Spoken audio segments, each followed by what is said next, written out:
पंकज अपने शादी का कार्ड देने के लिए अपने बुआ की बड़ी बेटी के घर जाता है।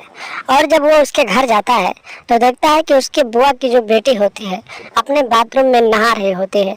और फिर पंकज बाथरूम की तरफ बढ़ने लगता है और जाकर देखता है तो उसके भीगे हुए गोरे बदन को देखकर उसके अंदर हवस सवार हो जाता है।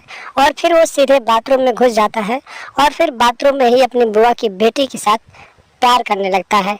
नमस्कार दोस्तों, स्वागत है आप सभी का हमारे एएसएन क्राइम अफेयर चैनल में।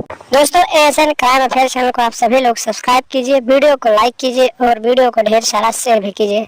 दोस्तों, ये फिक्शनल स्टोरी है और स्टोरी को बनाने का मतलब है कि आप लोग ऐसी वीडियो को देखकर आसपास के जो ऐसे लोग हैं जो ऐसी मानसिकता रखते हैं उनकी पहचान करें और उनसे सतर्क रह सकें। दोस्तों, चढ़ती जवानी और बेलगाम हवस की ये कहानी उत्तराखंड से सामने आई है, जहां पर एक पंकज नाम का 22 वर्षीय लड़का रहता था और उसकी शादी होने वाली थी। जब उसकी शादी तय हो गई तो उसके शादी का कार्ड छप गया और वो अपनी शादी का कार्ड बांटने लगा। और शादी का कार्ड बांटते बांटते एक दिन वो अपनी बुआ की बड़ी बेटी के ससुराल पहुंच गया। वो उसके जब घर पहुंचा तो फिर उसने आवाज लगाई और घर के अंदर से जब कोई आवाज नहीं आई तो फिर वो अपना बाइक खड़ा किया और फिर उसके घर में एंट्री कर गया। और जब उसके घर में जाकर पहुंचा तो उसने देखा कि उसकी बुआ की जो बेटी थी वो अपने बाथरूम में नहा रही थी। और उसके बाद वो अपनी बुआ की बेटी के बाथरूम की तरफ गया और फिर वहां का नजारा देखने के बाद उसके पैरों तले जमीन खिसक गई। उसने देखा कि उसकी बुआ की जो बेटी है अपने बाथरूम में नहा रही थी। और जब पंकज ने अपनी बुआ की बेटी का भीगा हुआ गोरा सा बदन देखा तो उसके अंदर हवस सवार हो गया और फिर वो शादी का कार्ड ना देते हुए सीधे बाथरूम में घुस गया।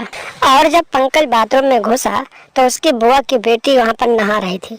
और फिर उसने अपनी बुआ की बेटी को अपने बाहों में भर लिया और फिर उससे प्यार करने लगा। उसकी बुआ की बेटी इसका विरोध कर रही थी, लेकिन पंकज तो हवस में चूर था। उसे सिर्फ और सिर्फ प्यार दिखाई दे रहा था और वो अपनी बुआ की बेटी के साथ नए नए स्टाइल में प्यार कर रहा था। और कुछ देर बाद उसकी बुआ की बेटी को भी अच्छा लगने लगा और फिर वो पंकज का साथ देने लगी। और इसी तरीके से दोनों एक दूसरे की बाहों में समा गए और दोनों एक दूसरे से प्यार करने लगे। और उसी दिन से जब भी मौका मिलता था तो पंकज अपनी बुआ की बेटी के घर पहुंच जाता था और पूरी पूरी रात उसके साथ प्यार करता था। इसी तरीके से समय बीतते जा रहे थे। लगभग करीब 4 महीने बीत जाने के बाद एक दिन की बात होती है। पंकज अपनी बुआ की बेटी के घर गया हुआ होता है और रात के करीब 2 बजे अपनी बुआ की बेटी के कमरे में ही उसका गेम बजा रहा होता है। तभी अचानक उसकी बुआ की बेटी की सांस की नींद खुल जाती है और फिर वो जब ये सब आवाज सुनती है तो फिर अपने बहू के कमरे में पहुंच जाती है। और जब सास ने अपनी बहू को देखा कि वो अपने मामा के लड़के के बाहों में थी और आपत्तिजनक हालत में थी तो फिर उसने इन दोनों को गालियां देना शुरू किया और फिर इधर उधर की बातें बोलने लगी। तभी पंकज उठा और फिर अपनी बुआ की बेटी से बोला कि ये राज तो तुम्हारी सास सबको बता देगी, आखिर क्यों ना इसे ही मौत के घाट उतार दिया जाए। उसके बाद दोनों ने मिलकर उसकी सास का ही गला दबा दिया और मौके पर ही उसे मौत के घाट उतार दिया। और फिर आधी रात को ही पंकज अपनी बुआ की बेटी के घर से फरार हो गया।